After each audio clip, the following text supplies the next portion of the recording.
la escritura, el libro de Jonás. En esta mañana, como ya habíamos anunciado, vamos a comenzar esta serie de mensajes. Gracias, hermano. Vamos a comenzar nuestra serie de mensajes basada acá en Jonás capítulo 1, verso 1 al 3. De esa forma en la que comenzaremos en la mañana de hoy. Así que yo le invito, cuando usted encuentre ese texto, se ponga de pie conmigo para leerlo juntos. Jonás capítulo 1, versículos 1 al 3. Recuerde que nuestra serie de sermones sobre este libro está titulada Conociendo a un Salvador Soberano, porque esa es la verdad que más se resalta en este libro. Pero hoy precisamente nuestro tema para esta mañana, basado en Jonás capítulo 1, verso 1 al 3, es un llamado inesperado. Dice así la palabra del Señor, Jonás capítulo 1, verso 1. Vino palabra de Jehová a Jonás, hijo de Amitai, diciendo: levántate y ve a Nínive, aquella gran ciudad, y pregona contra ella, porque ha subido su maldad delante de mí. Y Jonás se levantó para huir de la presencia de Jehová a Tarsis, y descendió a Jope, y halló una nave que partía para Tarsis. Y pagando su pasaje, entró en ella para irse con ellos a Tarsis, lejos de la presencia de Jehová. Señor, gracias por tu palabra. Estamos delante de ti en esta mañana, Señor, tus hijos pidiéndote en esta hora que tú nos hables a través de tu palabra. Gracias por el privilegio de tener entre nosotros esta revelación tuya, Señor, que nos permite crecer, que nos permite conocerte más, Señor. Te pedimos sabiduría mientras abrimos tu palabra en esta mañana, que seamos edificados, que seamos fortalecidos por medio de ella. Gracias te damos, Señor, en el nombre de Jesús, te lo pedimos todo. Amén. Como les decía, mis hermanos, en esta mañana comenzaremos ya de lleno nuestra serie de sermones basadas en el libro de Jonás. El pasado domingo nosotros habíamos comenzado la serie, pero hablando acerca un poco del contexto en el cual Jonás desarrolla su ministerio. Habíamos visto allá, Segunda de Reyes capítulo 14, la primera vez que aparece este profeta Jonás en toda la Biblia. Y habíamos visto que este hombre le tocó llevar el mensaje de Dios precisamente durante un tiempo de gran prosperidad económica para el reino de Israel. De hecho, Jonás fue quien anunció que Dios bendeciría al pueblo de Israel.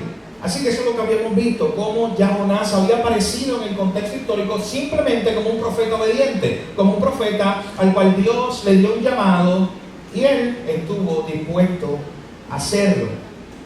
Jonás, como nos dice también acá en el verso 1 que acabamos de leer, se nos da una información breve de él. Se nos dice que es hijo de Amitai y él está escrito como un profeta del reino del norte.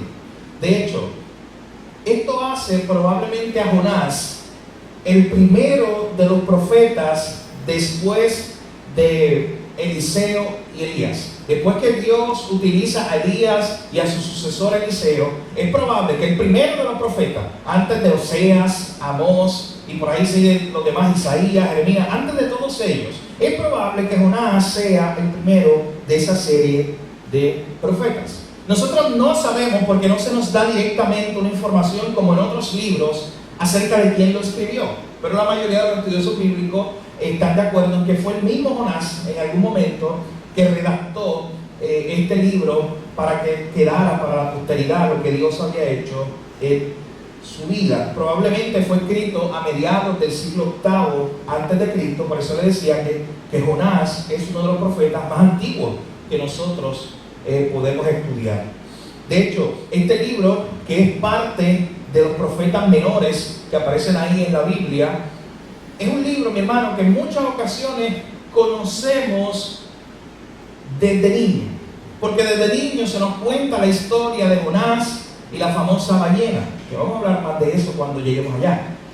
Pero constantemente desde niño se nos aborda esta idea y simplemente se nos da ese detalle de Jonás siendo tragado por un gran pez. Pero mi hermano, hay mucho más que eso en esa historia. Y precisamente en esta serie, cuando estemos estudiando juntos los 4 capítulos de este libro, veremos cómo hay mucho más muchas más verdades de Dios que aparecen ahí para nosotros, en las cuales nosotros nos podemos deleitar.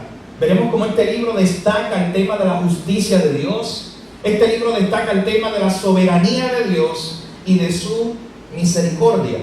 De hecho, otro dato importante, introductorio, saber de Jonás, es que Jonás es el único profeta que es enviado a predicar a otra nación. Usted sabe que Dios levantaba profetas y los levantaba para que predicaran dentro del propio Israel, en el reino del norte o en el reino del sur. Incluso había profetas como Amós, por ejemplo, o Isaías, a los cuales Dios le había dado también una profecía acerca de otras naciones. Pero Isaías nunca tuvo que salir a la otra nación fuera de Israel para darle ese mensaje. En el caso de Jonás, esta historia es muy importante porque él es el único profeta al cual Dios envía fuera del territorio de Israel para que vaya a otra nación y le predique la palabra. Por eso, quizás ese dato nos ayuda a entender un poco la reacción de este hombre. Que este hombre, por lo que vamos a conocer, era un hombre que tenía una cosmovisión en la cual él entendía que Dios, el Dios de Israel, era un Dios territorial, que era el Dios de ellos. Y Jonás probablemente en su mente estaba muy limitado a esa idea de un Dios soberano, que no solamente tenía planes para el pueblo de Israel, sino que desde el Antiguo Testamento había hablado acerca de cómo él quería alcanzar a todas las naciones para su gloria. Para algunas personas, algunos críticos literarios han dicho que Jonás es simplemente una parábola. ¿Y saben por qué dice eso? Porque Jonás es un libro que está lleno de milagros. Al menos aparecen 10 milagros registrados en este pequeño libro. Así que, como les decía, en este libro, al presentarse tantos milagros y tantas intervenciones de Dios, para muchos críticos simplemente dicen, no, esto es una parábola, eso es un cuento. Pero mi hermano, nosotros sabemos que no es una parábola, ni un cuento, porque Jesús mismo, en el Nuevo Testamento, cuando hablaba con los fariseos en varias ocasiones, se dirigió o citó la historia del profeta Jonás. Así que Jesucristo en el Nuevo Testamento asevera que Jonás existió, que Jonás fue un personaje real y que esta historia que nosotros vamos a ver aquí fue verdadera. Yo simplemente se los voy a leer. Pero Jesús en una ocasión les dijo, en Mateo capítulo 12, verso 38 al 41, les dijo a los fariseos lo siguiente: Jesús respondió a los maestros, la generación mala y adúltera demanda señal, pero señal no le será dada sino la señal del profeta Jonás. Porque como estuvo Jonás en el vientre del gran pez 3 días y 3 noches, así estará el Hijo del Hombre en el corazón de la tierra 3 días y 3 noches. Los hombres de Nínive se levantarán en el juicio con esta generación y la condenarán, porque ellos se arrepintieron a la predicación de Jonás, y he aquí más que Jonás en este lugar. Aunque no vamos a predicar de ese pasaje, mi hermano, pero ese pasaje es increíble, porque Jesús está delante de los fariseos y le está diciendo a los fariseos: oye, aquí delante de ustedes hay un profeta más grande que Jonás. Y Jonás fue a una nación impía, a una nación que no conocía al Señor. Él les predicó la palabra y ellos se arrepintieron. Y ustedes, los fariseos, los religiosos que están aquí, que me tienen a mí delante, no han respondido a la palabra de Dios. Así que los hombres de Nínive, decía Jesús, se levantarán en juicio y condenarán a esa generación incrédula. También Jesucristo había dicho en Lucas capítulo 11, versículo 30, lo siguiente: porque así como Jonás porque así como Jonás fue señal a los ninivitas, también lo será el Hijo del Hombre a esta generación. Así que noten que incluso Jesucristo se está comparando él mismo con el profeta Jonás. Así como Jonás le tocó la encomienda de ser el predicador, el profeta de Dios en medio de una nación perversa o una generación perversa e incrédula, así Jesús dice que parte de su ministerio precisamente se trataba de eso. Así que más que una parábola o un cuento de hadas o un cuento para niños, lo que aparece en el libro de Jonás es un relato histórico. Son eventos que ocurrieron a los cuales Jesús, mi hermano, incluso da fe de eso. Así que en la mañana de hoy nosotros veremos en estos primeros 3 versos, de Jonás, capítulo 1, veremos dos cosas. Número uno, veremos el llamado inesperado de Dios al profeta Jonás. Y número dos, veremos la respuesta inesperada del profeta al llamado de Dios. Número uno, veremos el llamado inesperado de Dios al profeta, y en segundo lugar, la respuesta inesperada del profeta ante la encomienda que Dios le estaba dando. Así que acompáñame allá al verso 1 y 2 para ver nuestro primer punto, donde se describe ese llamado de Dios al profeta Jonás. Un llamado totalmente inesperado. Dice: vino palabra de Jehová a Jonás. Esa frase, mi hermano, aparece más o menos 102 veces en el Antiguo Testamento. Y era una frase que se destaca cuando Dios iba a hablar por medio de un profeta. Aparece esa frase: vino palabra de Jehová a Isaías, vino palabra de Jehová a Jeremías, y al menos aparece en 112 ocasiones allá en el Antiguo Testamento. Vino palabra de Jehová a Jonás, hijo de Amitai, diciendo: levántate y ve a Nínive, aquella gran ciudad, y pregona contra ella, porque ha subido su maldad delante de mí. Dios, hermano, está aquí haciéndole un llamado al profeta Jonás para que llevara su palabra a la ciudad de Nínive. Esta no era la primera vez que Dios llamaba a Jonás. Ya vimos la semana pasada. Ya Jonás había sido un profeta obediente. Ya Jonás había predicado fielmente la palabra de Dios. Eso es algo que a veces se nos pasa por alto. Yo hablaba con el hermano Carlos la pasada semana, de hecho tras esa predicación, sobre ese dato, que a veces simplemente recordamos al Jonás desobediente. Pero hay un contexto más amplio en el que el Jonás ya había respondido a un llamado de Dios. ¿Por qué? Porque el llamado parecía fácil. Porque el llamado era simplemente a que Jonás le predicara la palabra de Dios a gente que era como él. A que Jonás le predicara la palabra de Dios o fuera un profeta de Dios delante del rey de la nación de Israel. Y quizás con eso Jonás no tuvo ningún problema. De hecho, se nos dice que él lo hizo. Él predicó la palabra. Él fue fiel. Pero en esta ocasión Dios le hace un llamado inesperado. No solamente a Jonás, a cualquier profeta. Nunca Dios había hecho un llamado como tal. Pues repito, Jonás es el único al cual Dios lo llama y le dice: no, Jonás, no es que te va a tocar aquí ser un profeta aquí en medio de Israel y que quizás digas una que otra profecía de las naciones circundantes. No, Jonás, a ti te va a tocar ir allá. A ti te va a tocar visitar ese lugar. Hermano, ¿tú sabes cómo eran los judíos? Ellos no querían en muchas ocasiones mezclarse con otra gente, con los gentiles. A ellos les pesaba eso. De hecho, para los judíos, los gentiles eran como perros. Ellos no querían saber nada de ellos.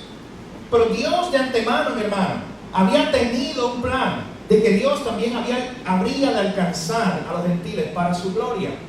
Y el pueblo de Israel falló una y otra vez en ser luz para las demás naciones. Y Dios se lo recordó en muchas ocasiones. Yo te escogí, Israel, para que tú seas una luz para las naciones que están alrededor de ti. Porque yo no solamente tengo planes para ti, Israel, sino tengo planes para todas las naciones. Yo no soy solo el Dios de Israel, sino el Dios de todas las naciones, el Dios del universo. Pero a los judíos les era difícil entender esa verdad.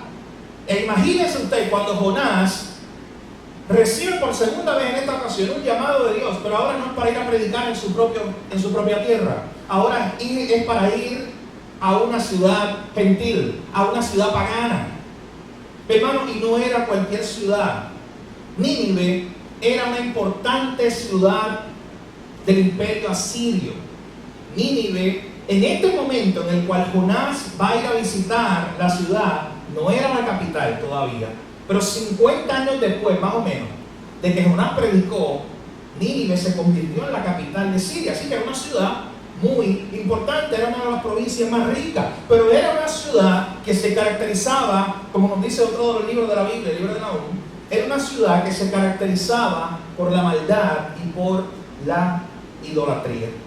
Hoy día, las ruinas de esta ciudad han sido excavadas, de la ciudad de Nínive, se encuentran cerca de lo que es en el norte de Irak, cerca de Mosul, en el norte de Irak. Esa ciudad sonó mucho hace unos años, cuando ISIS ese grupo terrorista estuvo cerca de allá, y salía mucho en las noticias esa ciudad, la ciudad de Mosul, en Irak. Pues en esa ciudad, cerca de esa ciudad, allá que estaban las ruinas de esta gran ciudad antigua. De hecho, algunos estudiosos nos dicen que probablemente Nínive era la ciudad más grande del mundo antiguo. Así que imagínense eso, es como si Dios hoy estuviera mandando al profeta a ir a una ciudad como Londres o una ciudad gigante, una de las ciudades más grandes del mundo. Pero esta ciudad era perversa, era pagana, era idólatra. Y vamos a ver cómo respondió Jonás a eso. Así que Jonás, mis hermanos, recibió un llamado inesperado. De hecho, más o menos a Jonás le tocaría la distancia entre Israel y Nínive, que quedaba más o menos al noreste, cuando usted lo ve en un mapa, era más o menos de un mes de camino. Recuerda que en la antigüedad no había carro, no había avión.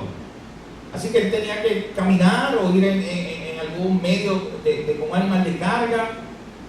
Pero más o menos era un mes viajando para él poder llegar allá a la ciudad de Nínive. Así que Jonás recibe un llamado inesperado para predicar el mensaje del Señor a un grupo de personas que no eran como él, que no pensaban como él, que no tenían sus mismas creencias y que eran totalmente contrarios a su propia cosmovisión. Mi hermano, ¿saben que precisamente nosotros tenemos que entender que cuando Dios nos llama a predicar el Evangelio es a toda criatura? Y en ocasiones nos encontraremos como Jonás, con gente que no piensa como nosotros, con gente que es diferente a nosotros, con gente que de lejos nosotros los miramos y decimos, no, yo no quiero ni ir a acercarme a ese lugar. Pero ellos necesitan el Evangelio, alguien tiene que ir a predicarles. Esta ciudad de Nínive se estaba perdiendo. Esta ciudad de Nínive nos dice el versículo 2 que la maldad era tan grande que había subido delante del Señor. O sea, que el Señor había notado la maldad que había en ese lugar. Pero ellos necesitaban el Evangelio. Ellos eran grandes pecadores que necesitaban escuchar que había esperanza en un gran Salvador. Y usted sabe que hoy nosotros estamos en la misma posición, con personas alrededor de nosotros que no nos gusta abordar, o que pensamos que porque son diferentes no merecen escuchar el Evangelio, o porque porque ellos piensan diferente que nosotros, o porque no creen en Dios, son ateos, se declaran ateos o hacen otras prácticas pecaminosas, simplemente los dejamos a un lado. Hermano, esa es la gente que necesita escuchar más el Evangelio. Así que a Jonás le tocó un mensaje que era difícil para su época, pero es el mismo mensaje que nos ha tocado a nosotros: predicar el Evangelio. Mi hermano, incluso a personas con las cuales nosotros no nos sentimos cómodas relacionándonos con ellos o con ella, porque es bien fácil de lejos señalar, pero vuelvo y repito, ¿y quién les va a predicar a ellos? Si Dios te dio ese llamado a ti, me lo dio a mí. Dile predicarle a los pecadores, a cualquier pecador, porque él necesita la gracia de Dios. Jonás tenía que entender esto. Tú y yo tenemos que preguntarnos, pero ¿por qué Dios enviaba a un profeta? Un profeta de Israel. ¿Por qué Dios lo enviaba a esta nación tan perversa? A esta nación que lo que practicaba constantemente es la maldad y el pecado. Hermano, la única respuesta es que Dios es un Dios de misericordia y es un Dios de gracia, que da su favor inmerecido a los más grandes pecadores. Y los más grandes pecadores en la época era la ciudad de Nínive, así que ellos necesitaban escuchar que había un juicio contra ellos porque Dios es santo, pero que si se arrepentían, había perdón de Dios. Así que esto nos muestra, mi hermano, el carácter de Dios, la misericordia de Dios. Noten que desde que comenzamos, Jonás capítulo 1, los primeros versos, nos damos cuenta de esto. De que este libro va a resaltar el amor, el cuidado de Dios, la misericordia de Dios con los más perdidos. Mi hermano, que a nosotros no se nos olvide eso. Que se nos ha llamado a predicar este Evangelio, que se nos ha llamado a predicar la palabra de Dios entre los que están perdidos, entre las naciones y personas impías que constantemente se levantan en contra de Dios. Y aquí dice en el versículo 2, esa última parte, dice: oye, pregona, predica contra esta ciudad, porque su maldad ha subido delante de mí. Hermano, el Señor había visto la maldad de este pueblo. ¿Y sabe qué nos enseña esta frase de que la maldad de ellos había subido delante del Señor? Que Dios no es indiferente ante el pecado. Que Dios no es indiferente ante la maldad que que todos los días los hombres hacen. Que Dios no es indiferente ante la impiedad que todos los días como seres humanos nosotros hacemos. Dios no es indiferente a eso. De hecho, la Biblia dice en Hebreos capítulo 4, verso 13, que todas las cosas están desnudas y abiertas ante los ojos de aquel al que algún día tendremos que dar cuenta. Él ve todas las cosas. Así, mi hermano, ninguna perversión humana, por más escondida que se haga, queda fuera del alcance de la mirada de un Dios todopoderoso, de un Dios santo. Mi hermano, que como es un Dios santo, su santidad requiere que Él responda al pecado. Hay otros autores teólogos que dicen que la santidad de Dios es su ira en acción. Es la respuesta de Dios. Es como Dios respondiendo al pecado. Por gracia y por misericordia, Dios estaba llamando a esta ciudad a arrepentimiento. Dios estaba levantando un profeta en medio de ellos. No lo merecían, pero ahí está la gracia y la misericordia de Dios. Esto debe llevarnos a nosotros a meditar en que nosotros estamos en la misma posición, porque eso es lo que le dice Pablo a los Efesios. Allá en Efesios capítulo 2, verso 1, Pablo le dice, oye, el Señor los salvó, el Señor les dio vida. El Señor nos dio vida a nosotros cuando nosotros estábamos muertos en nuestros delitos y pecados. Cuando nosotros éramos como esa perversa ciudad de Nínive, corrupta, pecadora, que solamente vivía para sí y para satisfacer sus propios placeres y deseos. Cuando nosotros estábamos muertos, llegó la gracia de Dios, llegó la misericordia de Dios y nos salvó. Y por eso cuando meditamos en esta verdad, el creyente hoy tiene que gozarse y decir, oye, mira qué gracia y misericordia ha tenido Dios para conmigo. Ese Dios misericordioso que no dejó que esta nación perversa continuara en su camino impío, sino que le dio una oportunidad de arrepentimiento. Y esa oportunidad, vuelvo y repito, no lo merecía esa gente. Él lo hizo simplemente por gracia, simplemente por misericordia. Así que mis hermanos, este es nuestro primer punto. Lo que hemos visto es el llamado de Dios a Jonás a ir a predicar a esta ciudad perversa e impía. Es precisamente un llamado inesperado. Jamás se hubiera imaginado Jonás que Dios lo iba a llamar algún día para predicar su evangelio fuera de Israel, y menos que le tocara predicar en una ciudad tan perversa como la ciudad de Nínive. Así que esto nos lleva a nuestro segundo punto en esta mañana, el verso 3. No solamente vemos el llamado inesperado de Dios para el profeta Jonás, sino que aquí en este verso 3 vemos la respuesta del profeta, una respuesta inesperada. Hermanos, una respuesta inesperada porque también Jonás es único. Es el único profeta, de los profetas que nosotros tenemos acá en profetas mayores y menores, que huye directamente o intenta huir directamente del llamado de Dios. Miren, en la Biblia hubo personajes que pusieron excusas para cumplir el ministerio que Dios le había dado.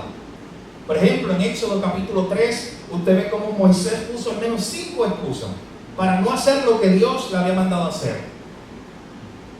Moisés, yo te levanté para que tú fueras el liberador de mi pueblo, para que vayas a Egipto y le digas a Faraón que deje salir a mi pueblo. Y usted ve en Éxodo capítulo 3, excusa tras excusa. Moisés dice, no, Señor, pero es que ¿qué dirán ellos? Pero es que yo soy tartamudo, yo no soy bueno hablando.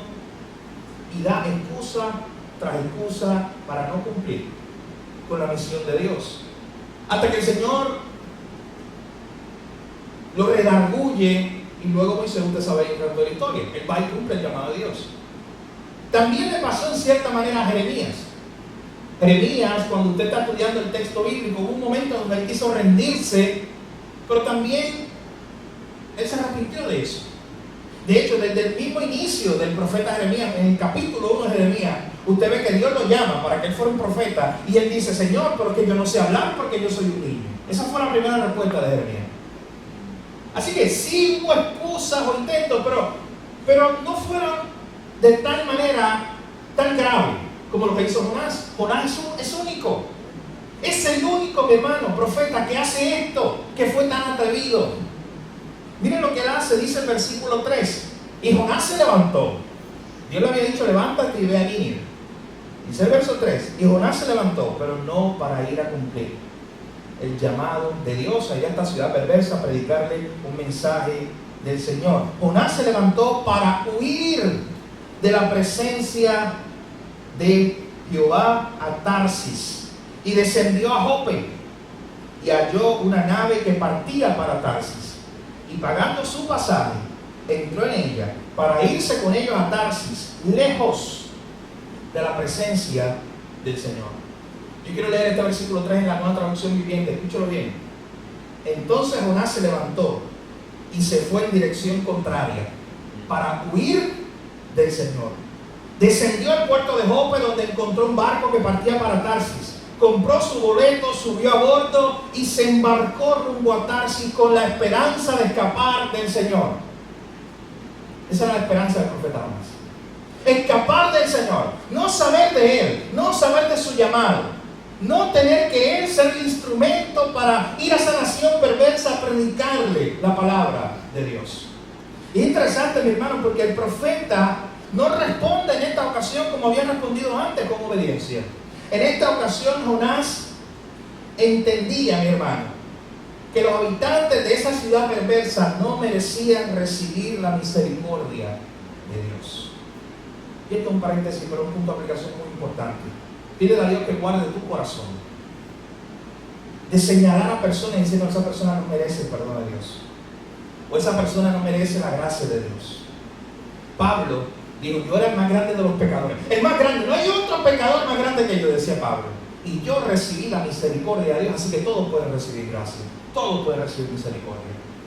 Hermano, pidámosle a Dios, porque en ocasiones podemos estar enojados, airados con algo, con alguien, que crece rencor en nuestros corazones, y vienen esos pensamientos a nuestra vida, incluso pensamos, no, para él o para ella no hay perdón de Dios. Dios no puede salvar a esta persona muy perversa, o es muy perversa. Usted sabe que intencionalmente yo practico algo para tratar de cuidar mi corazón de eso. Cada vez que yo veo que una persona en el gobierno, un activista o cualquier tipo de persona se levanta públicamente a hablar en contra de Dios, públicamente a denigrar el nombre de Dios, lo primero que nos llena es de un celo santo por el Señor y una ira santa incluso por el Señor. Pero mi hermano, lo primero que yo hago o trato de hacer para cuidar mi corazón es orar. En ese momento, en ese instante, cuando yo veo a esa persona que se levantó y dijo esas palabras en contra de Dios, yo levanto una oración al Señor y le pido, Señor, ten misericordia de esta persona. Lo hago constantemente, mi hermano. Aquí en Puerto Rico, cada vez que se levantan estos activistas a levantarse en contra de la palabra del Señor, y le pido, Señor, ten misericordia de ellos. Señor, según tu misericordia, sálvalo o sálvalo. Muéstrale quién eres tú, Señor, según tu misericordia. Pero hermano, porque si no hacemos eso, es probable que en nuestro corazón crezca esa misma sentir que tuvo Jonás, que no creía que estas personas merecían la misericordia de Dios. Usted sabe que Jonás no entendía los planes soberanos del Dios, cuyo deseo era salvar a todas las naciones para su gloria. Jonás no entendía eso. Hay un comentario bíblico que nos dice lo siguiente acerca de ese verso 3. Nos dice, Jonás no ignoró meramente el mandato de Dios. Él se propuso llegar lo más lejos de Dios y de Nínive como le fuera posible. O sea, no que solamente Jonás dijo, oye, sí, el Señor me llamó, mira, no voy a ir, y se quedó en su casa allá en Israel. No, él no fue pasivo, él fue activo en su rebelión contra Dios. Miren lo que dice que él se propuso llegar lo más lejos posible de Dios y de Nínive que él pudiera. De hecho, miren los datos que se nos dan en ese versículo 3. Se nos dice que él se levantó para tratar de huir de la presencia de Dios hacia Tarsis. Mi hermano, Tarsis era una ciudad que probablemente se encontraba en lo que hoy es el sur de España. Y cuando usted ve un mapa, que no es tan de lujo en su Biblia, en la parte de atrás, y usted lo repasa, usted se da cuenta dónde está Israel, o sea, dónde se supone que estaba Jonás, dónde estaba Nínive para esta área de acá, ¿Y dónde estaba Tarsis? Totalmente para el lado contrario. Nínive acá, Tarsis acá. O sea, de hecho, Tarsis era un término que se utilizaba en los documentos antiguos, los documentos marítimos, para referirse a los lugares más remotos y más lejos al oeste. Dios estaba llamando a Jonás para que fuera al este, a Nínive. Tarsis era una de las ciudades más lejanas del oeste. De hecho, para algunos, Tarsis era el último lugar al cual tú podías pagar un pasaje. Ese era el último lugar al cual tú te podías embarcar. ¿Sabes ese término? Se embarcó, que lo utiliza la Nueva Traducción Viviente. Ese era el último lugar cuando tú dices, oye, yo me voy a embarcar de verdad, me voy. Era Tarsis, era el lugar más lejano. Así que imagínate lo que está pensando Jonás aquí en este momento. Es como si Jonás estuviera diciendo, Dios, tú me estás enviando para allá, pero yo no voy a ir a predicarle el mensaje de salvación o de juicio, de arrepentimiento a esta persona. Imagínate a Jonás entonces buscando en un mapa, preguntándole a los marineros en el puerto, oye, ¿cuál es el lugar más lejos al cual yo puedo ir desde este punto? ¿Cuál es el lugar al cual yo puedo montarme en un barco aquí, el lugar más lejos que tú puedas llevarme? Llévame allá. Ese era el deseo de Jonás. Huir de la presencia de Dios. Así que Tarsis quedaba en la dirección opuesta de Nínive. De hecho, nos dice este pasaje, este verso, que Jonás halló una nave que partía para Tarsis y pagando su pasaje, entró en ella para irse con ellos a Tarsis.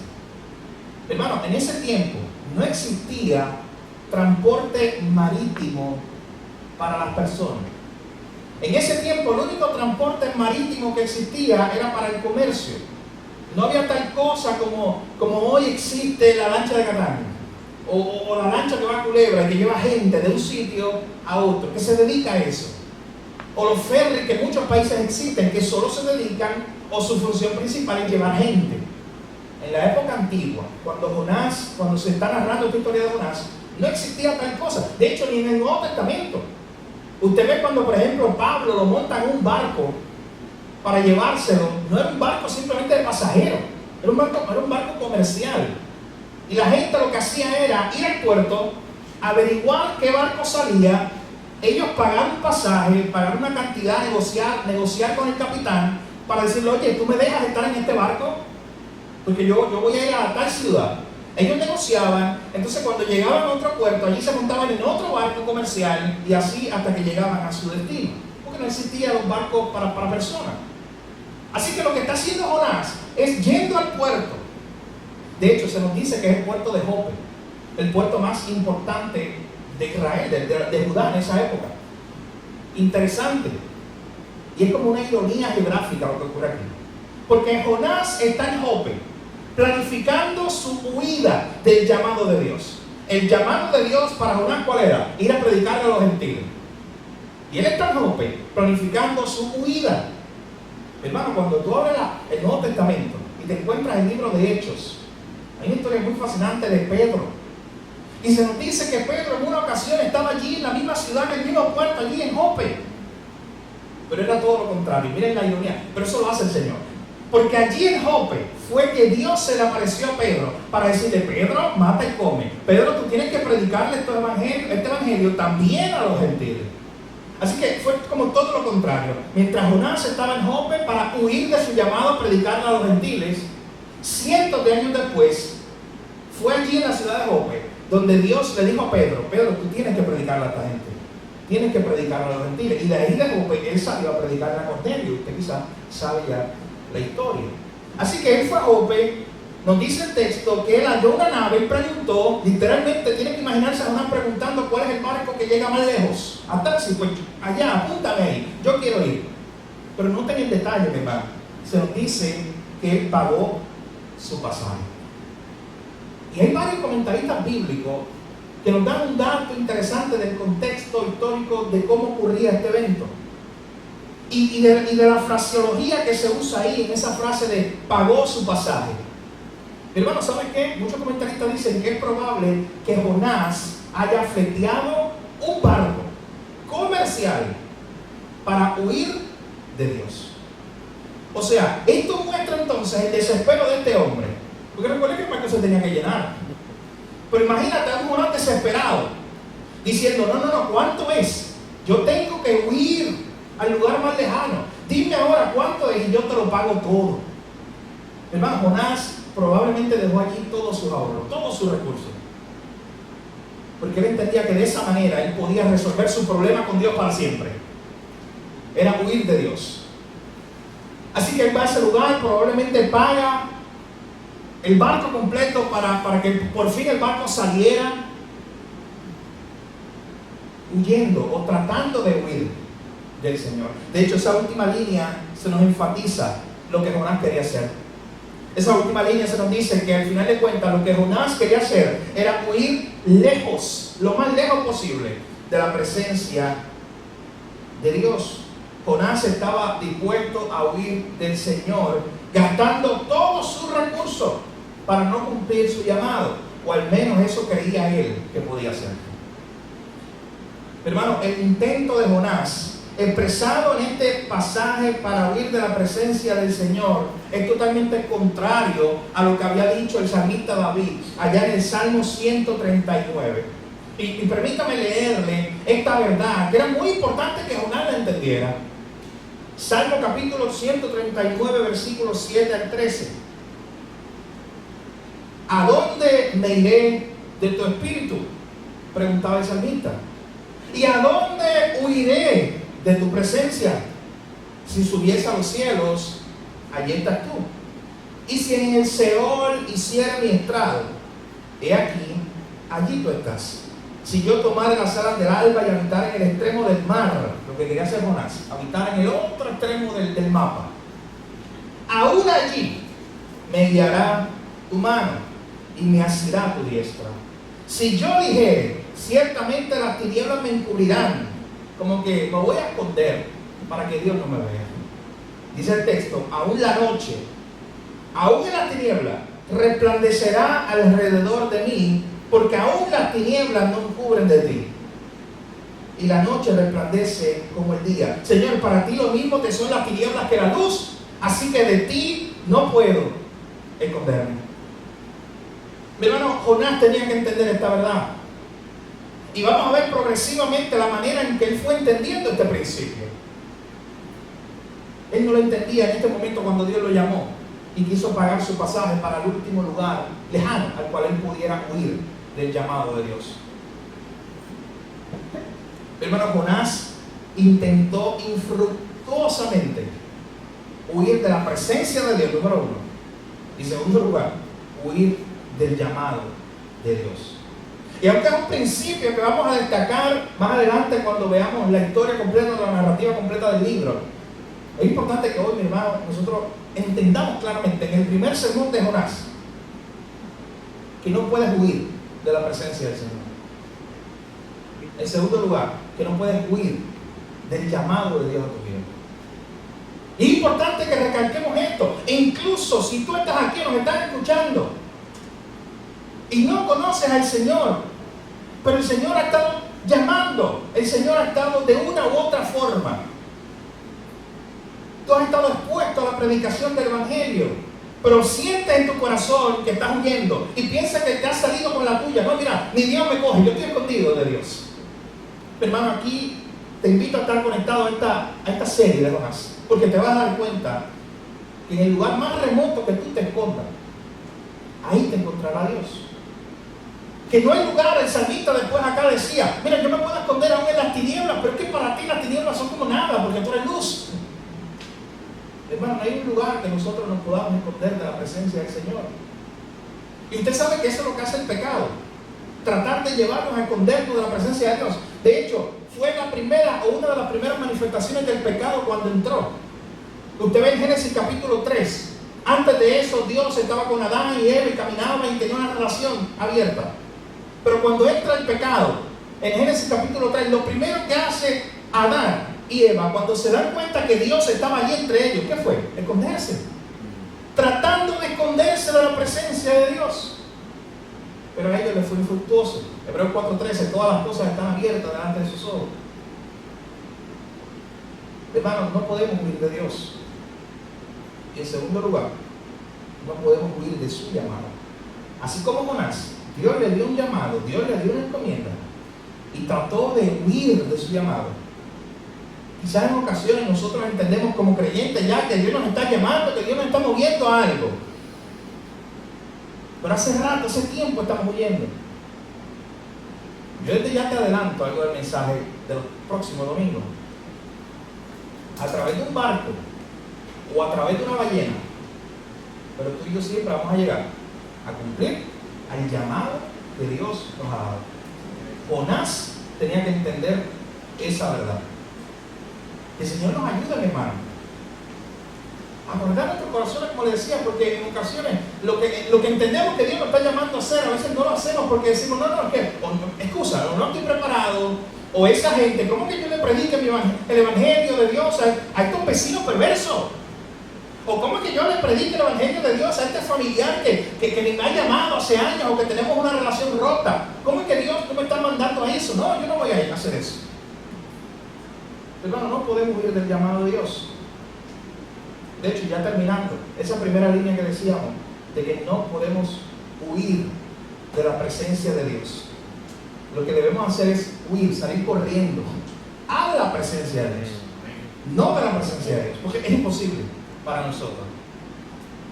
Así que, mi hermano, el Señor también nos ha llamado a nosotros para predicar su palabra, su mensaje en medio de una generación, una sociedad perversa e impía como la sociedad de Nínive, a la cual Jonás le tenía que predicar. Pero como aprenderemos a través de toda esta historia, de toda esta serie de Jonás, no podemos huir del llamado de Dios a pesar de todos nuestros esfuerzos. A pesar, como Jonás, de agotar todos sus recursos, de pagar un barco incluso, completo, para tratar de huir lo más lejos que él podía de Dios. Recordemos esta verdad, recordemos también a lo que Dios nos está llamando y seamos fieles a la encomienda que Él nos ha dado, de ir al mundo y predicar su evangelio a toda criatura. Termino con esto, 1 de Pedro 2, 9 al 10. Mas vosotros sois linaje escogido, miren el llamado de Dios para nuestra vida, del cual no debemos huir como Jonás. Mas vosotros sois linaje escogido, real sacerdocio, nación santa, pueblo adquirido por Dios, para que anunciéis las virtudes de aquel que os llamó de las tinieblas a su luz admirable. Jonás tenía que entender esto, que él, como parte del pueblo de Israel, el pueblo adquirido por Dios, estaba siendo llamado para anunciar las virtudes del Señor, el evangelio del Señor a todas las naciones. Vosotros que en otro tiempo no erais pueblos, pero que ahora sois pueblo de Dios, que en otro tiempo no habíais alcanzado misericordia, pero que ahora habéis alcanzado misericordia. Nosotros que estamos en la misma posición de Nínive como gentiles, pero alcanzamos misericordia, el Señor por su gracia nos alcanzó. Ahora debemos predicar este mensaje de misericordia a todas las personas que están alrededor nuestro. Hermano, no podemos huir de la presencia del Señor, no podemos huir de su llamado a nuestra vida. El Señor nos ayude a vez de responder como respondió Jonás acá, responder como respondió Isaías cuando Dios lo llamó. Él simplemente dijo: heme aquí, envíame a mí, Señor. Padre, gracias por tu palabra. Gracias, Señor, porque hoy queremos comenzar esta serie de sermones de este libro de Jonás. Te pedimos que tú nos hables a través de todos estos domingos, Señor, que estaremos estudiando este libro, que nos enseñes todos estos principios y verdades que están ahí para edificar nuestras almas. Gracias por tu palabra en esta mañana, donde pudimos ver el llamado inesperado, Señor, que tú le hiciste a este profeta Jonás. Un llamado para que él predicara tu evangelio, para que él predicara tu mensaje a gente que era perversa, pero que precisamente ellos necesitaban escuchar ese mensaje. Fue un llamado inesperado, Señor, y fue una respuesta inesperada del profeta. El profeta Jonás trató por todos los medios posibles de irse lo más lejos de ti, de lo que él pudiera. Señor, guarda nuestros corazones, te pedimos hoy, de creer, como en esta ocasión creía Jonás, de que hay gente que no merece tu misericordia. Y perdónanos, Señor, si lo hemos creído en algún momento, si lo hemos practicado. Al contrario, llévanos, mueve nuestros corazones a orar por esta gente que está perdida, porque ellos necesitan, Señor, un Salvador. Ayúdanos a responder a tu llamado, Señor. Tú has llamado a tu iglesia, a cada uno de nosotros como creyentes, tú nos has llamado específicamente a algo para contribuir en tu reino. Te pedimos que en esta hora no sigamos huyendo de tu llamado, Señor. Ayúdanos hoy. Padre, gracias por tu palabra. Ayúdanos a recordar también que no hay un lugar en el mundo donde nosotros podamos escondernos de ti, Señor. Que no hay un lugar, Señor, donde tu diestra, donde tu mano no nos pueda alcanzar. Señor, que eso nos lleve a salir corriendo hacia ti, no de ti, Señor. Gracias te damos por tu palabra. Grábala en nuestros corazones y en nuestra mente, y que permite, según tu voluntad, que dé fruto para tu gloria. Gracias, Jesús. En tu nombre te lo pedimos todo. Amén.